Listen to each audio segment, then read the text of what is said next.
इतने में ही महाराज उत्तराखंड के ऊंचे शिखर पर बैठे श्री केदारनाथ भगवान के मन में विचलन होने लगा। बोले इतने प्यारे लाल जी हैं, इतना सुख ले रहे हैं, ब्रजवासियों के संग इतना आनंद कर रहे हैं, मैं कैसे रहूं। तुरंत ठाकुर जी के मन में आया कि चलो दर्शन करवे चलें। और महादेव, देवादिदेव महादेव लाला का दर्शन करने के लिए आ रहे हैं। हे मैया तोरे द्वारे, यशोदा तोरे द्वारे, बाला योगिया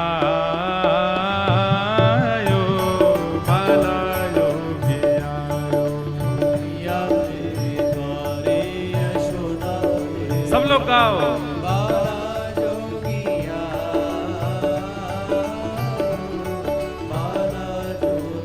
बंधुओं, श्रावण पुरुषोत्तम मास है, हरि हर का मिलन तो हो ही रहा है। हम भी अपनी कथा में आज लाला से हर को मिलवा दें। ऐसे नहीं, महादेव आ रहे हैं, करताल बजा के खूब भाव से स्वागत करो। हे मैया तोरे द्वारे, यशोदा तोरे द्वारे, बाला योगिया बाला योगिया। हे मैया तोरे द्वारे, यशोदा तेरे द्वारे, बाला योगिया बाला योगिया। हे मैया तोरे द्वारे, यशोदा तोरे द्वारे, बाला योगिया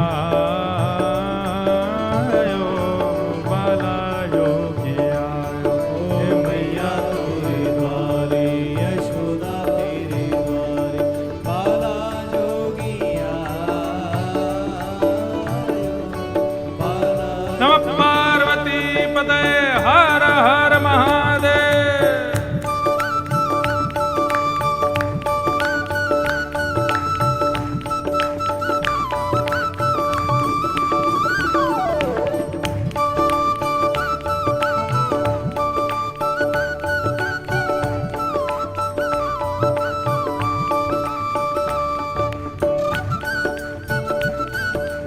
और नंद के लाला की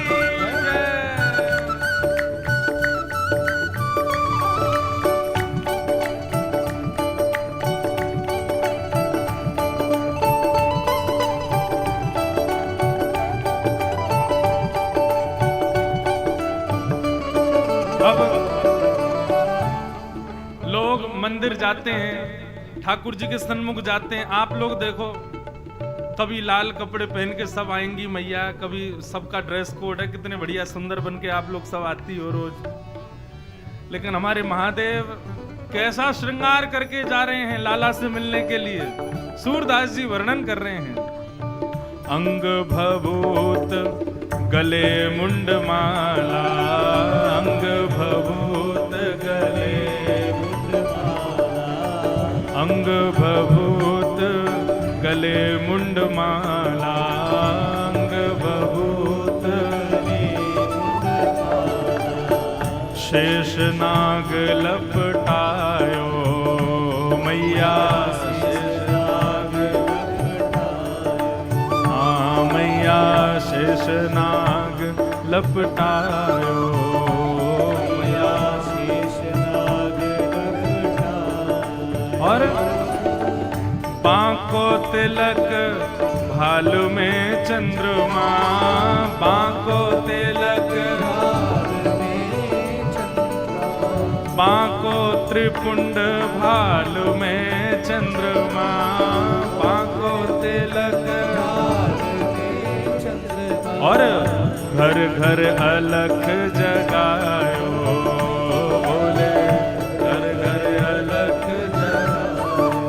हाँ बोले घर घर अलख जगायो, बोले घर घर अलख जगायो।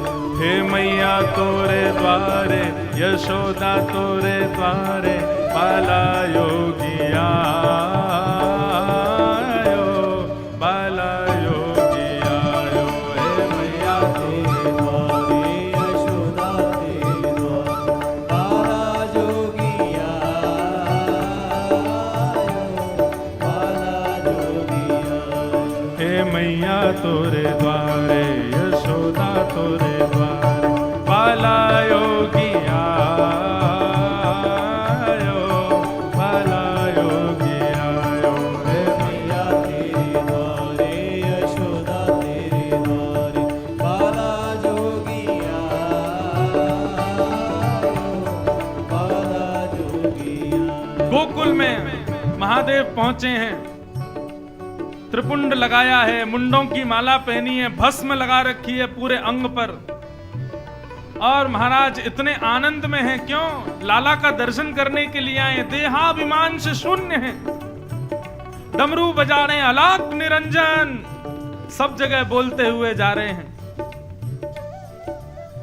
एक गोपी ने जाके प्रणाम किया, बोले बाबा कहां से आए हो? हिमालय से आ रहे हैं बेटी, और हमने सुना है यहां किसी नीलमणि बालक ने जन्म लिया है।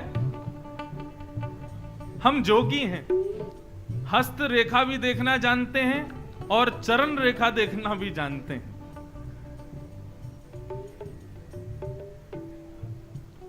किसी बालक का यदि भविष्य दिखाना हो तो हमको बताओ।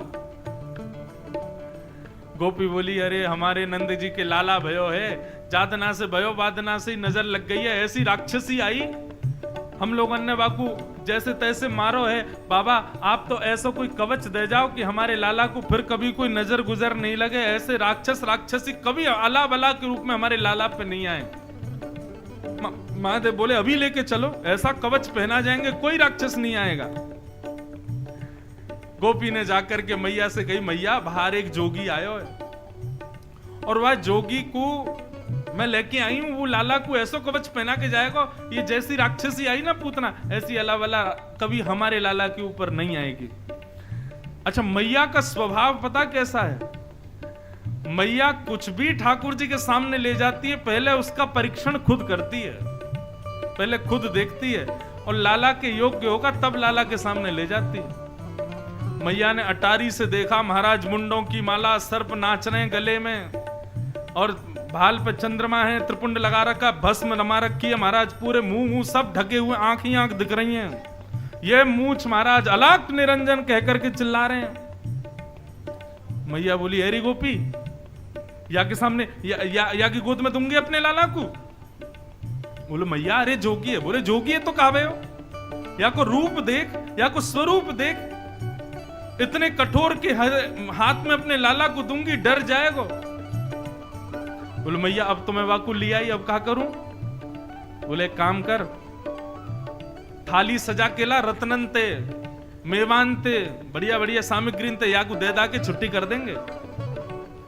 गोपी थाली सजा करके लाई महाराज, नंद रानी चल रही हैं, ले भिक्षा चली नंद रानी, ले भिक्षा चली नंद रानी, ले भिक्षा चली नंद रानी, ले भिक्षा चली नंद रानी। कैसे? कंचन थाल सजायो मैया, कंचन थाल सजायो, हे मैया कंचन थाल सजायो मैया, थाल सजायो। और लो भिक्षा जोगी अब जाओ, लो भिक्षा जोगी अब जाओ, लो भिक्षा जोगी अब जाओ, लो भिक्षा जोगी अब जाओ। क्यों?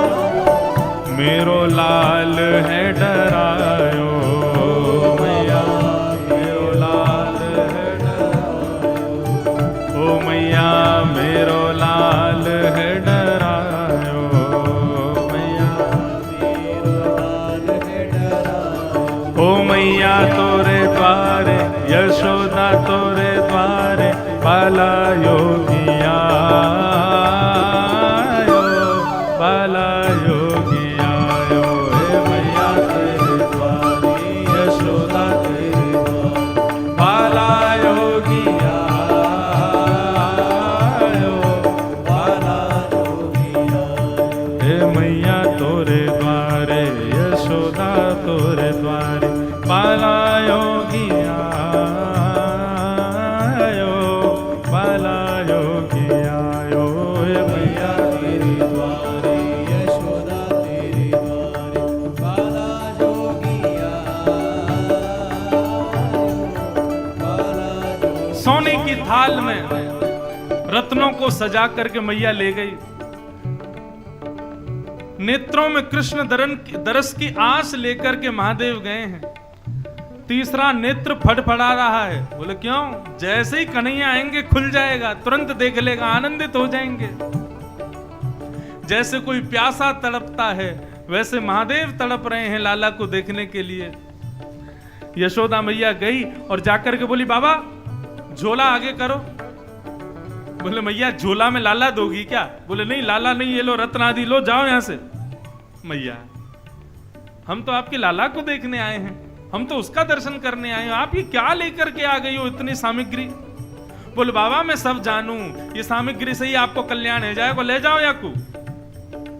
मैया एक बार अपना लाला दिखा दो ना, हम सही बता रहे हैं, ऐसा ऐसा मंत्र फूंक करके जाएंगे दोबारा आपका लाला कभी रोएगा नहीं।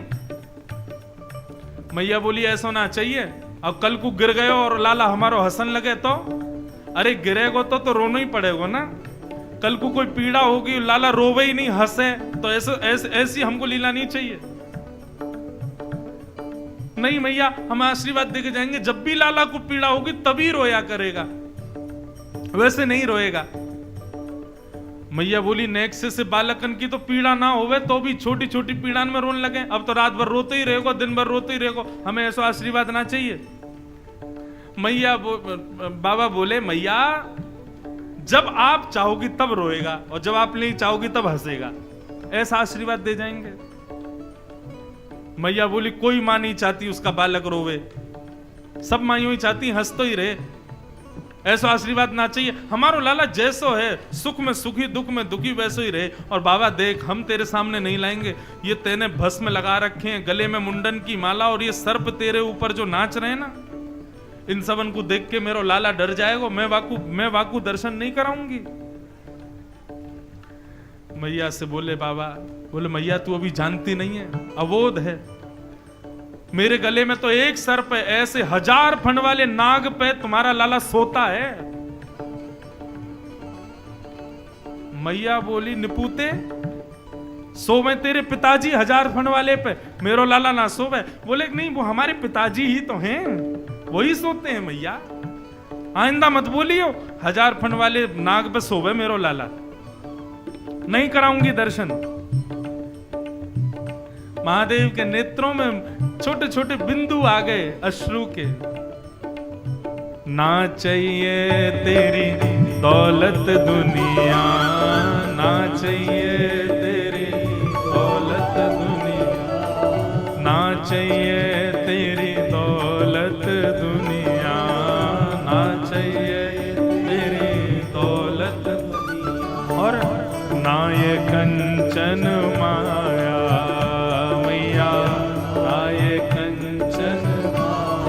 तो फिर अपने लाल को दर्श करा दे मैया, अपने लाल को दर्श करा दे मैया, अपने लाल को दर्श करा दे मैया, अपने लाल को दर्श करा दे मैया। मैं बहुत दूर से आयो मैया, बहुत दूर से आयो हे मैया तोरे द्वारे, यशोदा तोरे द्वारे, बाला योगी आयो, बाला योगी आयो हे मैया तेरे द्वारे, यशोदा तेरे द्वारे, बाला योगी आयो, बाला योगी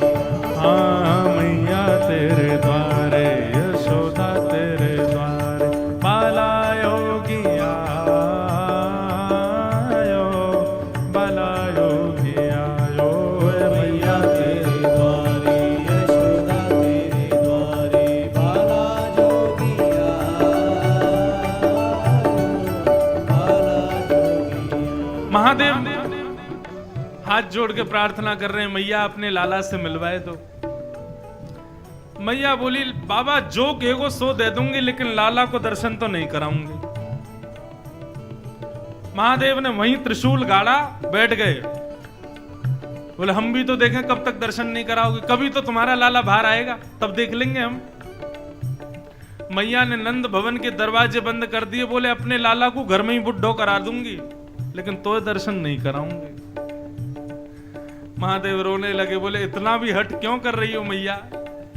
जब मैया ने द्वार ही बंद कर दिए, मैया चली गई, तो महादेव ने नेत्र बंद करके पलना में सोए ठाकुर जी को देखा। ठाकुर जी हंस रहे थे किलकिल करके। महादेव बोले सब आपकी लीला है, ये आप ही नहीं चाहते कि हम आपको देखें। ठीक है, अब बैठे रहो, हम जा रहे हैं यहां से। और जैसे ही महादेव उठ करके गए, पलना में सोए हुए ठाकुर जी ने रोना शुरू किया। अब रोए सो रोए महाराज, नीलमणि लालमणि हो गए, नीलमणि से लालमणि हो गए, लाल पड़ गए लाला के गाल, आंखें लाल, और महाराज आंसुओं की धार गए। यशोदा मैया व्याकुल हो गई, गोपियों से कही अरे कोई रायनोन लेके आओ, अरे मेरो लाला शांत ना हेरो, या कुछ जल पिवाओ, दूध पिवाओ, जो भी कुछ मुख में दें, ठाकुर जी सब उगाल दें। रोना बंद नहीं करे, फूट फूट के रो में, मानो जैसे ज्वर चढ़ गया हो। अब तो ये हो गई महाराज, रोते रोते ठाकुर जी को कपकपी आने लगी। यशोदा मैया हृदय से लगावे, गोद में लेवे, नंद बाबा गोद में लेवे, लेकिन लाला शांत नहीं भयो। वो गोपी गई, मैया वो बाबा आयो ना, जोगी है, तांत्रिक है, सब जाने, मुझे तो ऐसा लगा तुमने वह दर्शन ना करे, वही ने कछु कर दियो है। मैया अभी ज्यादा दूर गयो ना होगो, वही को बुलाए लो, वही को दर्शन करा दो, बाबा कछु बढ़िया आशीष ही देके जावे को हमारे लाला को। मैया बोली वहां को स्वरूप कैसा है, ऐसे ऐसे के सामने अपने लाला को नहीं ले जाऊंगी। बोले मैया स्वरूप से कहा करना है, लाला शांत देखना है कि नहीं? बोले हाँ शांत तो देखना। तो बोले बुलाओ बुरवा को। मैया ने कही लाओ, बुला के लेके आओ। गोपी दौड़ी दौड़ी गई, एक बड़ वृक्ष के नीचे महादेव बैठे थे, ध्यान कर रहे हैं। गोपी ने जाके प्रणाम किया, बोले बाबा यशोदा मैया बुला रही है, चलो।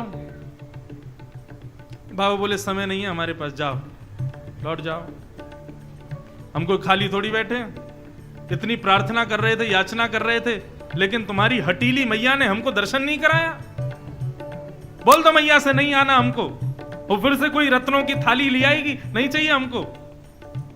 नहीं नहीं बाबा, रत्नों की थाली नहीं, आपको लाला के दर्शन कराएगी। अब तो जैसी दर्शन की बात सुनी, सोई आंख खोल ली। महादेव बोले चलो चलो तुरंत चलो, त्रिशूल उठाया, चलने लगे, फिर बैठ गए।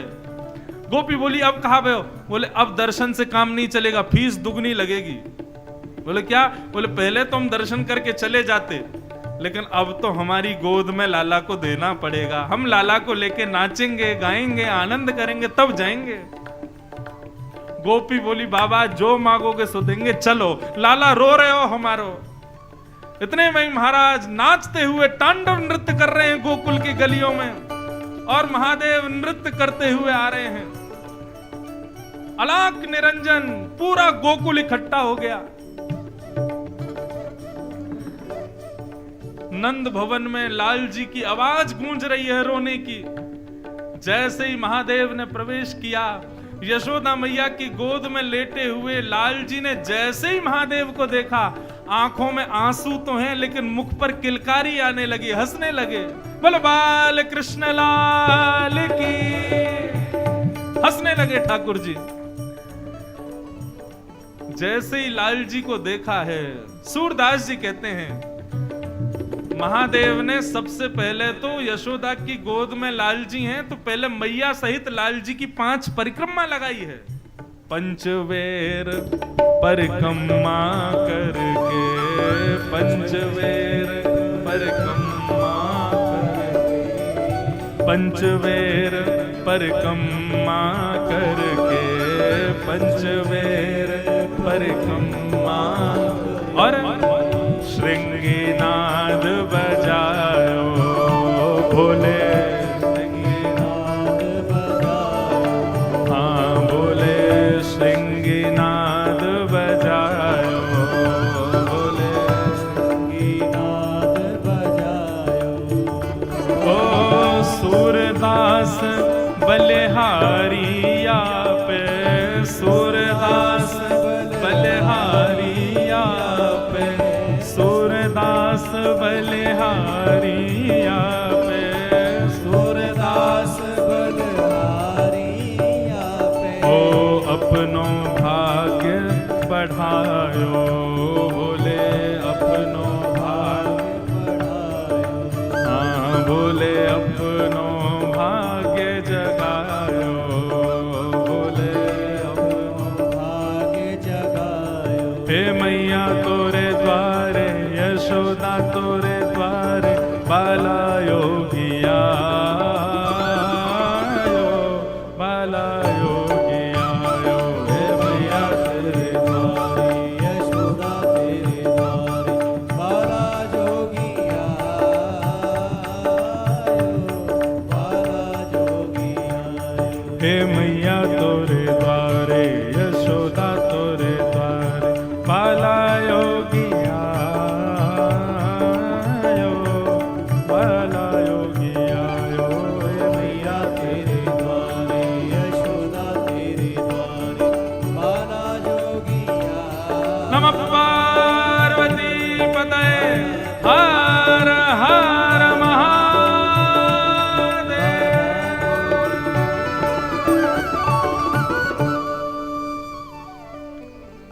महादेव ने दर्शन किए और महाराज श्रृंगी बजा करके लाला को प्रसन्न कर दियो। सब ब्रजवासी ने महादेव से कही बाबा अब मत जाओ, अब तो आप यहीं रह जाओ। और तब से आज तक बंधुओं जहां कहीं भी हमारे ब्रज में ठाकुर जी ने लीला की, हर स्थान पर महादेव विराज गए। वृंदावन में श्री गोपेश्वर महादेव, नंदगांव में श्री आशेश्वर महादेव, गोवर्धन में श्री चकलेश्वर महादेव, मथुरा में भूतेश्वर महादेव। जहां जहां ठाकुर जी ने लीला की, हर स्थान पर महादेव विराजमान हो गए। और किस लिए? दो भावों से विराजमान। एक तो लाला का दर्शन, लीला का दर्शन, और दूसरा लाला की रक्षा, कहीं कोई अला बला नहीं आवे। ऐसे हमारे महादेव हमारे ब्रज में विराजे। ठाकुर जी अब 3 महीना के है गए, और जैसे ही 3 महीना के भये तो लाला ने प्रथम करवट लई, और जैसे ही करवट लई तो करवट उत्सव मनाया गया। वो कहा भयो वही भैया लाल जी ने आज नंद के लाला ने करवट लई है, बताओ। करवट उत्सव मनाया गया। उसी में सक्टासुर नाम का दैत्य आया। भगवान ने पाद प्रहार करके एक सकट को यानी कि बैलगाड़ी को उड़ा दिया। उसी के ऊपर सक्टासुर बैठा था, उसका वध हो गया। सक्टासुर का वध करने के बाद कथा आती है, अब भगवान धीरे धीरे 1 वर्ष के हो गए। 1 वर्ष के लालजी हो गए, लेकिन अभी तक ठाकुर जी का नामकरण संस्कार नहीं हुआ। क्यों नहीं हुआ? क्योंकि सांडिल्य मुनि जो कि कुल पुरोहित हैं नंद बाबा के, वो जानते हैं कि ये जो इनके पुत्र हैं ना, ये इनके नहीं है, ये वसुदेव और देवकी के पुत्र हैं। और भैया वसुदेव देवकी के कुल पुरोहित जो हैं वो गर्गाचार्य जी हैं, उनके द्वारा होना चाहिए, परंतु स्पष्ट कह नहीं सकते, भेद खुल जाएगा। तब सांडिल्य मुनि ने गर्गाचार्य जी से जाकर के बात की और कहा देखिए आपके यजमानों के बालक हमारे यजमानों के घर पल रहे हैं, परंतु ये भेद किसी को बताना नहीं है। इसलिए मैं चाहता हूं कि आप ही किसी बहाने गोकुल जाओ और नंद बाबा आपसे प्रार्थना करें तो आप ही बालकों का नामकरण कराओ। गर्गाचार्य जी ब्रज में पधारे हैं, गोकुल में आए हैं। ये बात जानकर के नंद बाबा बोले भैया ये बढ़िया समय है, गर्गाचार्य जी से ही नामकरण करा लो। और उनसे प्रार्थना की कि महाराज हमारे पुत्रों का नामकरण कर दो। तब गर्गाचार्य जी ने दोनों पुत्रों का नामकरण किया है। दोनों मैयाओं को लगा ये हमारे कुल पुरोहित तो है नहीं, नामकरण करने आ गए, पता नहीं गलत सलत नाम रख गए तो मैयाओं ने गर्गाचार्य जी की परीक्षा लेने के लिए बालकों की अदला बदली कर ली। यशोदा जी अपनी गोद में बलराम जी को लेके बैठी हैं और रोहिणी मैया अपनी गोद में कन्हैया को लेके बैठी हैं। गर्गाचार्य जी ने नामकरण करना प्रारंभ किया। सबसे पहले बड़ी बहू यशोदा जी की गोद में बैठे बालक को जैसे ही देखा, गर्गाचार्य जी बोले, अयम ही रोहिणी पुत्रो। मैया ये आपका लाला नहीं है, ये रोहिणी का बेटा है।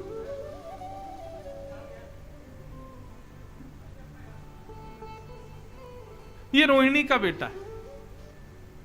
रमयन श्रुहिदो गुणई आख्यास्यते रामति बलाधिक्यात् बलम विदु। मैया ये आपकी गोद में जो ये बालक लेटा है, ये रोहिणी का बेटा है। यशोदा मैया बोली, साचो है बाबा, सब जानता है, बता दिया। क्या नाम रखें इसका? बोले कि भैया जैसे राम जी ने अपने कुल मर्यादा का पालन किया, वैसे ये बालक भी अपने कुल मर्यादा का बड़ा पालन करेगा, इसलिए मैं इसका नाम राम रखता हूं। पर बल की अधिकता होने की वजह से बल इसमें बहुत होगा, शेषनाग के समान बल होगा, इसलिए लोग इसको बलराम कह करके पुकारेंगे। बोल बलराम जी महाराज की। रोहिणी मैया की गोद में बैठे ठाकुर जी को जैसे ही देखा, वर्णन करते हैं रसिक जन संत जन की गर्गाचार्य जी की समाधि लग गई। भगवान को देख करके अनंत समय तक समाधिस्थ हो गए श्री गर्गाचार्य जी। क्यों?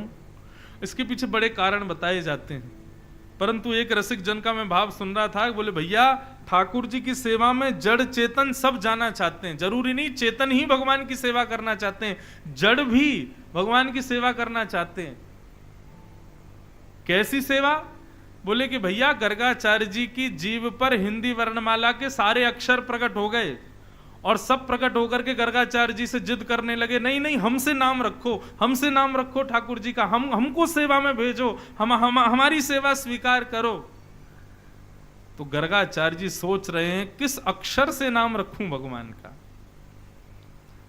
तब अंततो गत्वा गर्गाचार्य जी ने सबको सुख देने के लिए, सारे अक्षर रो रहे थे, तो सबसे कहा बहुनी संति नामानी, हिंदी वर्णमाला में जितने अक्षर हैं मैया, उतने अक्षरों से आपके लाला के नाम होंगे, हर अक्षर से एक नाम होगा आपके लाला का।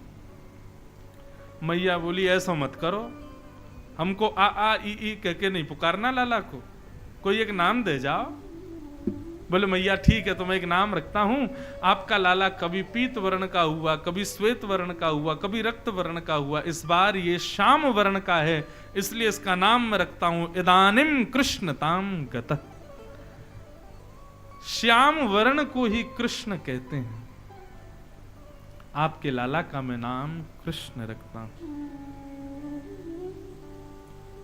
बोलो बाल कृष्ण लाल की। भगवान का नाम कृष्ण रखा गया। बंधुओं, ठाकुर जी का रंग, इसके पीछे बड़ी बातें चलती हैं रसिक जनों में, कैसा है ठाकुर जी का रंग? सांवला है ऐसा भी नहीं कह सकते, काला है ऐसा भी नहीं कह सकते, नीला है ये भी नहीं कह सकते। तुम्हें अपनी एक बार कथा में कहीं कह रहा था, बोले भैया विश्व के जितने रंग हैं, जितने भी रंग हैं विश्व में, सब रंगों को यदि मिला दोगे तो जो रंग निकल के आएगा वही कृष्ण रंग है। आएगा गहरा ही आएगा, थोड़ा सांवला काले का मिक्सचर, लेकिन प्योर काला भी नहीं होगा, प्योर नीला भी नहीं होगा, सबको घोल करके जो रंग निकलेगा वो कृष्ण वर्ण है। ठाकुर जी का कृष्ण नाम रखा गया। ये तो था वर्ण के रूप से नाम, लेकिन वैसे अर्थ यदि किया जाए तो कृष्ण शब्द का अर्थ क्या है? पृथ्वी पर रहने वाले प्रत्येक मानव को कृषि कहते हैं, केवल खेती करने वाले को कृषि नहीं कहते, हर व्यक्ति को कृषि कहा जाता है। पृथ्वी पर जो रहे, पृथ्वी का लालन पालन जिससे हो, उसको कृषि कहा जाता है। तो पृथ्वी का हर व्यक्ति कृषि है, और हर व्यक्ति जब इस नाम का उच्चारण करे तो उसकी निवृत्ति हो जाए ना। तो कृषि यानी कि मानव जिस नाम को गाकर के निवृत्त हो जाए, ना हो जाए, उसी नाम को कहते हैं कृष्ण। जिस नाम को गाने से पृथ्वी छूट जाए, बार बार का आवागमन छूट जाए, 84 लाख योनियां छूट जाएं, वही कृष्ण नाम है। ऐसे भगवान का नाम कृष्ण रखा। अब कृष्ण शब्द का कई लोग अशुद्ध उच्चारण करते हैं। वैसे तो एक बात आपको स्पष्ट कर दूं, भगवान का नाम अशुद्ध कभी होता ही नहीं। वो ठाकुर जी का नाम ही कैसा जो अशुद्ध हो जाए? सांसारिक वस्तु अशुद्ध होती है, भगवत नाम कभी अशुद्ध नहीं होता। आप कैसे भी बोलो, लेकिन फिर भी विचार करो कि शुद्ध ही बोलो। ठाकुर जी का नाम शुद्ध है, हमारी बोलने की प्रक्रिया अशुद्ध है। कई लोग कृष्ण ना बोलते हैं, कई लोग किशन बोलते हैं, कृष्ण बोलते हैं, जाने क्या कृष्ण कन्हैया। अरे कृष्ण नहीं है, कृष्ण। छोटे बालक इस नाम का शुद्ध उच्चारण नहीं कर पाते, अति वृद्ध लोग भी इस नाम का शुद्ध उच्चारण नहीं कर पाते, और जिनका मन एकाग्र नहीं है वो भी इस नाम का शुद्ध उच्चारण नहीं कर पाते।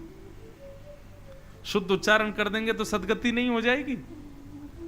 इसलिए सदगति उसी को ही मिलती है, वही शुद्ध उच्चारण कर पाता है जिसने सत्संग किए हो, वैष्णव संग किया हो। नहीं तो आप लोगों से पूछ लीजिए, कृष्ण नाम का शुद्ध उच्चारण नहीं कर पाते। कोई अनुस्वार, बिंदी या कोई मात्रा अधिक लगा ही देते हैं।